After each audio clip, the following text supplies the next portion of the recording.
All right, good morning, everybody. Erin said I'm pinch hitting again, and which is I'm happy to do. Always, I have a lot of presentations I can make. This one is going back a little bit. I used to do this one around some of the labs at Penn Medicine when I was working there, because lab leaders were very interested in having a bit of a refresher about sort of writing related topics and citation styles, and using citation managers, which is a different topic. And so I dusted this one off and updated it, and I'm happy to bring the hows, whens, and whys of citation styles to you today. So I'm going to go back a little bit in history. Some of this stuff is about, citation styles and plagiarism are very sort of deeply connected as sort of concepts and problems. The word plagiarist comes from a Roman term meaning sort of a kidnapper of somebody's child, which is put into this sort of literary connotation by Martial in sort of 100 AD, who noted to a rival writer that he had heard that Fidentinus was reciting his books to a crowd as if they were his own, and said, well, if you're willing to tell people that they're mine, I'll let you use them for free. Which is sort of where we come into kind of the plagiarism and citation context for this term. This is the Oxford English Dictionary definition of the word, and you can see sort of a literary thief is the basic term. Sort of comes from the Latin plagiaris, somebody who abducts the child of another. A literary thief from the quote we saw earlier. So like now, beyond its sort of kidnapping, early connotation is now sort of specifically used to refer to people stealing other people's ideas, and particularly in the context of writing. So why is that a problem? Well, it's definitely a moral issue, but also a sort of a tangible academic issue. Plagiarism in academic publications is something that is discovered. It is made public that the plagiarist has engaged in this behavior. I noted recently in kind of a newsletter from the NIH ORI, the Office of Research Integrity, and this was a few weeks ago, the speaker noted that they investigate about 150 cases a year of fabrication, falsification, and plagiarism, and a lot of those fabrication and falsification, and you've probably heard the recent stories about the fall of the Stanford chancellor for being involved in the sort of fabrication of images or image manipulation, which is a big topic in research integrity right now. He hadn't himself manipulated the images, but he was in a supervisory position of lab workers who had engaged in that falsification. And the report that the university issued noted in several cases that, and the ORI also suggests that in a recent report, that plagiarism, image manipulation, falsification of data is connected not exclusively to sort of the sort of moral failings of the individual in that case, but also as a response to lab climate and culture. The Stanford report talks specifically about hyper-competitiveness to publish, and labs, particularly kind of like high-profile labs, really kind of picking favorites based on kind of frequency and impact of publications and where they were published, and that necessarily was seen to lead to this, the attraction to falsify and plagiarize. So there's that sort of climate and culture issue, there's that personal responsibility issue, but, the impact can be fairly severe on the individual, but also severe on the system, failing to cite sources may contribute to the dissemination of misinformation, because unsubstantiated material gets to be presented as factual in otherwise credible sources. And we've certainly seen the problem of that in the last couple of years. And also, the person who originated the idea, when that person fails to get credit, they also lose the sort of the incentives and the benefits of having that original idea in their publication. They don't get citation counts, they don't get footnoted. All of those things that may equate to career advancement opportunities are denied that person by the plagiarizer. There are, further hazards. There are some academic societies and organizations that will, basically not publish your work again. The IEEE has a prohibited authors list. And again, that's not exclusively for plagiarism, that is also for other kind of academic integrity offenses. But, it can be, the complications can be severe. And, as we probably, we used to talk about in undergraduate education and sort of master's degree education, previously, a lot of plagiarism offenses. I just realized I didn't have my camera on. I know you want to see my sunny disposition. A lot of plagiarism offenses are frankly unintentional. They can be, it's really lagging. All right, I'm going to turn it off again. They can be unintentional, they can be, thought to be inconsequential, they can be thought to be, not particularly severe by the person who's plagiarizing, and they can also be, purely acts of omission rather than commission. So, there are known sort of documented career impacts through plagiarism, so best avoided. But, why should we, and plagiarism in the context of using somebody else's ideas in your own work without citation, that is kind of the, the definition of plagiarism I'm using for this presentation. But, why should we not plagiarize, right? Like, appropriate citation is not just a sort of affirmative defense against accusations of plagiarism. There are also benefits from it. It's not just sort of following a law for the sake of following a law. When you cite, you contribute to the literal web of science. So that's kind of all of those citation metric systems that measure influence and impact of your work. And the work of others. Whenever you cite, you're sort of adding data points to that web of science. And this is, has many usages. This conferring and withholding credit through citations. It's a manifestation of ethical values of science, accountability, reproducibility, respect, for your colleagues, antecedents, and ancestors. And they are, their currency.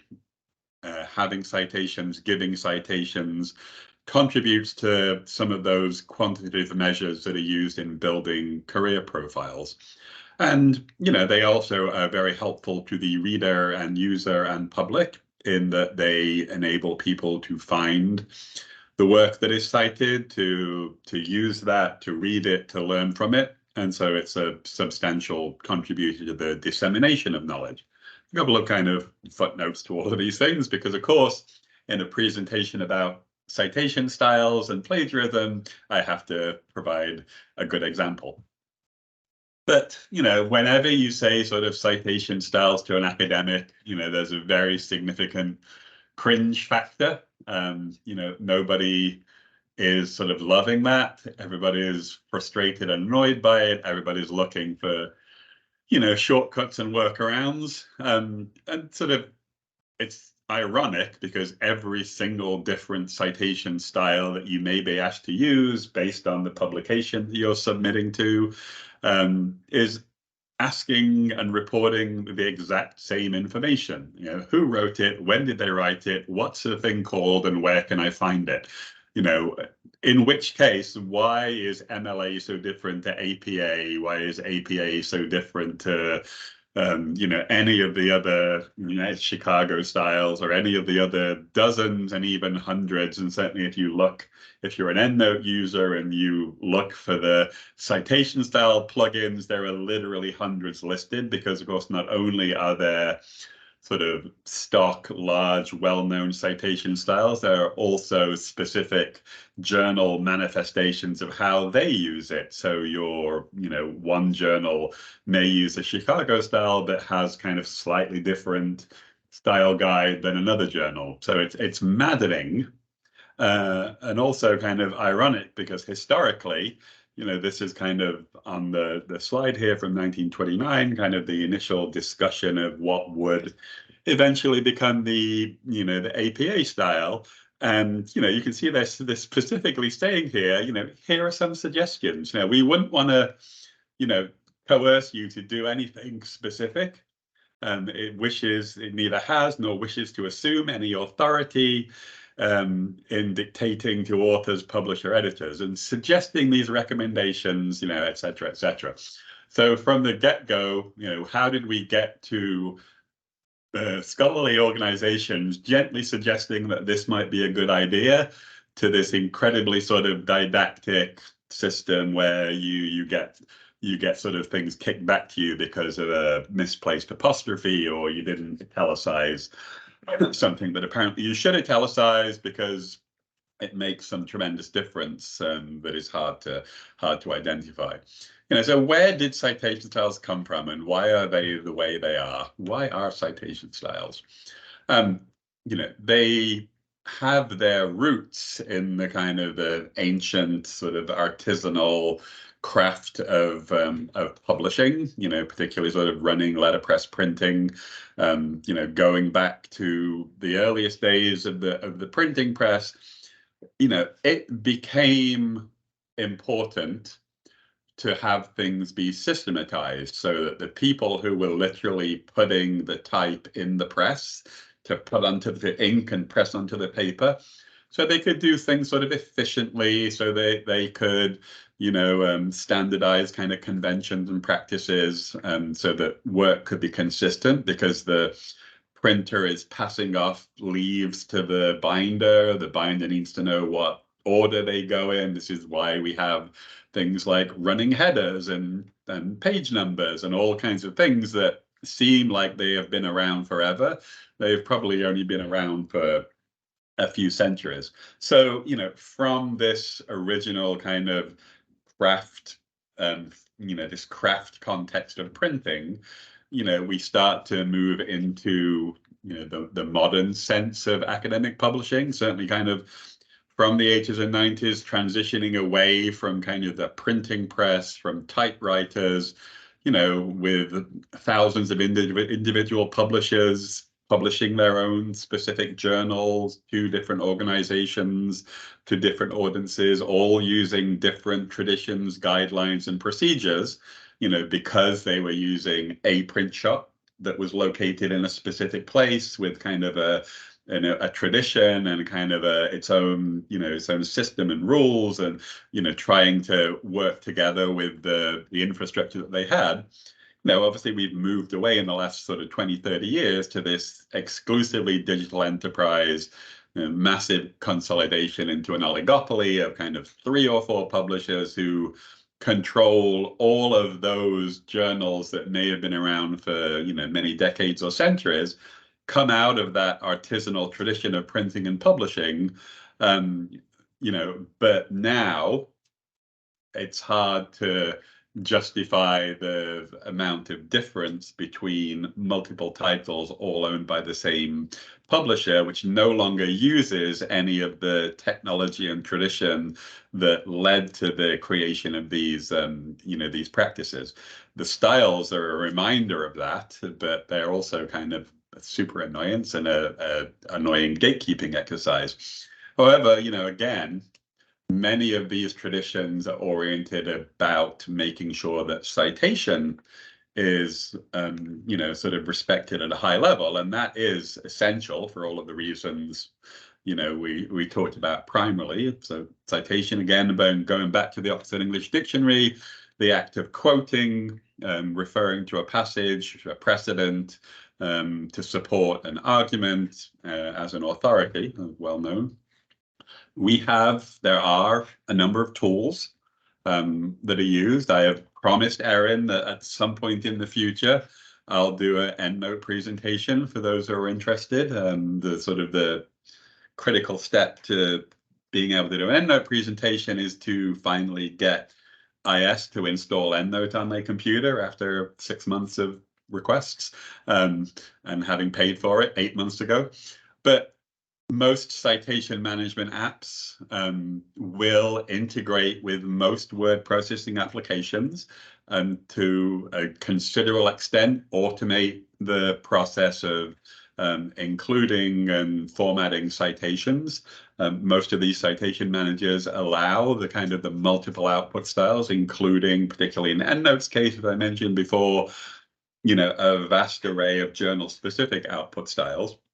And, you can, of course, you may well know, you can, using EndNote or Zotero, which Nemours Children's Health supports the installation of both.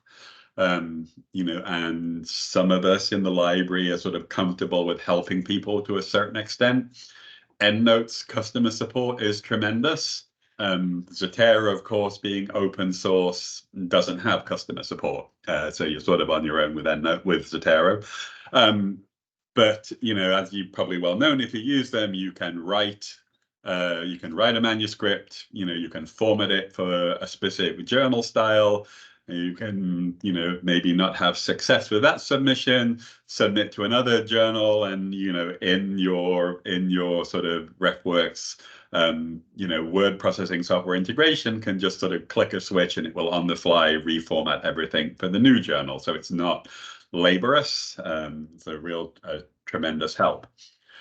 So I'm going to talk a little bit about, citations and what kind of practices are helpful in citations, given that we have this overall kind of, whipsaw effect from not wanting to plagiarize to also not wanting to oversight. There are guidelines on how much you should cite, what you should cite. This is sort of an example of a botany article from Wikipedia that, clearly has, a ridiculous amount of citations. Wikipedia is, notorious for this and does have kind of, its own standards that people don't necessarily adhere to. There is no reason to have a sentence that says the leaves are longer than the flowering stems and have a number of citations that almost exceeds the number of characters in the sentence. Really, one is sufficient for a small amount of information. But there is diversity between disciplines on what kind of citation practices are appropriate, and different journals may have different rules and requirements, but some principles sort of generally apply. The AMA manual, which there's a link to here, through the Nemours Children's Health Library portal. We do have access to the online manual style for AMA. We do not have it for APA. Other styles, or there are the various resources that we can help you find to sort of give guidance for that. And of course, the editorial department at Nemours will offer kind of more specific help with manuscript formatting and citation styles. And so, it's always worth reaching out to that department. So a couple of resources listed there. This is from the MLA, when do you need to document or cite, right? Because you don't have to cite everything. You see here the MLA guidelines, but it is, there's some ambiguities to it, right? Well, what is common knowledge, right? What is common knowledge and what is a cultural touchstone, right? Whose culture, which culture, when? We have an increasingly international research community, so there is not necessarily kind of quote unquote, a cultural touchstone sort of per se, because we have research teams that come from a variety of different cultures, and their touchstones are not familiar, to each other. Common knowledge in one discipline is not the same as common knowledge to another discipline. And I think that's one of the things that leads people to oversight, for various reasons. You don't have to cite everything. Again, this is the common knowledge thing. If I was to say mitochondria are the powerhouse of the cell, I don't need to kind of produce any evidence for that. That's just something that people say, right? Or maybe it's a passing mention. Something that's super sort of biographical, like the publication date of a book, it just is a fact, like an encyclopedic fact. My opinion that, I'm sorry, Alexander Fleming, his discovery of penicillin revolutionized medicine. Again, I don't have to cite that. I think that's kind of like well known, similar with kind of, a statement about the Reverend Dr. Martin Luther King, right? That, there is no need to go sort of beyond that statement to provide evidence. When you get into, specific arguments or claims, these are not claims necessarily. And therefore don't need to be cited. When you get into sort of specific facts and claims, you do have to start to do that. I'm going to skip over that one because I can't remember why I did it in the first place.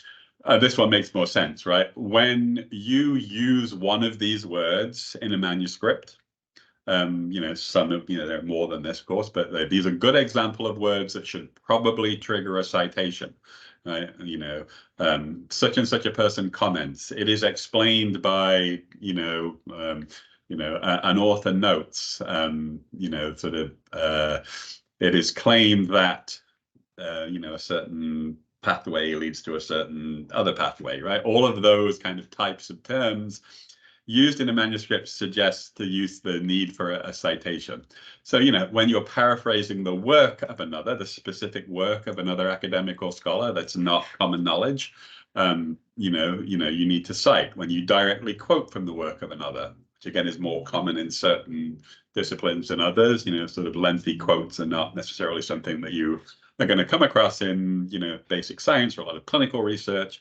When you're providing or presenting a fact that you say is evidence-based, you need to sort of suggest what the evidence is. The first time you define a concept, when you're using statistics from an external source, really any time you want to provide external credibility to an argument or a claim that you are making, all need to be done for citations. So I think this is the last slide. Yeah. Limiting and prioritizing references is important because, of course, some journals will say only this number of references in a paper, right? So there's some guidance here for some rules for prioritizing from Penders in 2018, sort of summarized here. In your introduction, you're probably going to use a couple of review article citations, systematic reviews, narrative reviews, etc. In the discussion, you're probably going to prioritize empirical papers. You're generally going to want to prioritize peer-reviewed over non-peer-reviewed sources. You should limit the number of self-citations that you include. It's seen as kind of, somewhat vain, but also somewhat sort of grasping, trying to sort of drive up H indices through self-citation. But of course, there may be times if you are the person who does this work, and you're building on the work you've done previously, you're obviously going to need to cite yourself, and that's completely appropriate. And then sort of, limit citations for a specific claim to as few, preferably one citation that's a real good one, right? So if you're saying like, this is the evidence for idea X, here is a citation that backs that up, you don't necessarily need to have, as in the case of that Wikipedia slide, dozens of citations all evidencing sort of one claim. And then, this is kind of a recent guideline that, I think is good and credible and well used, particularly in the context of the sort of the documented gender disparities in, gender and other disparities in sort of citation. If you get to choose, if you get like a multiple array of citations that are appropriate and equally valid for a particular claim, then, why not prioritize a citation from, a woman, a non-white or other underrepresented authors if you have that information, at your fingertips? Again, if there's no, particularly in the case of kind of the introductory articles, you have many choices in a lot of cases. You know, I could use this citation, this review article, that review article. You know, why not sort of proffer that currency to somebody who doesn't have sort of necessarily or historically equal access to it? You know, it's a sort of a fairly minor thing to do that has kind of a significant value in addressing sort of citation disparities. So that, I think, is my whole thing. Happy to take any questions. And, you know, of course, as always, if you want to reach out with specific questions about EndNote or Zotero or citation styles or interface with the editorial office, you know, please don't hesitate to get in touch. So thanks a lot.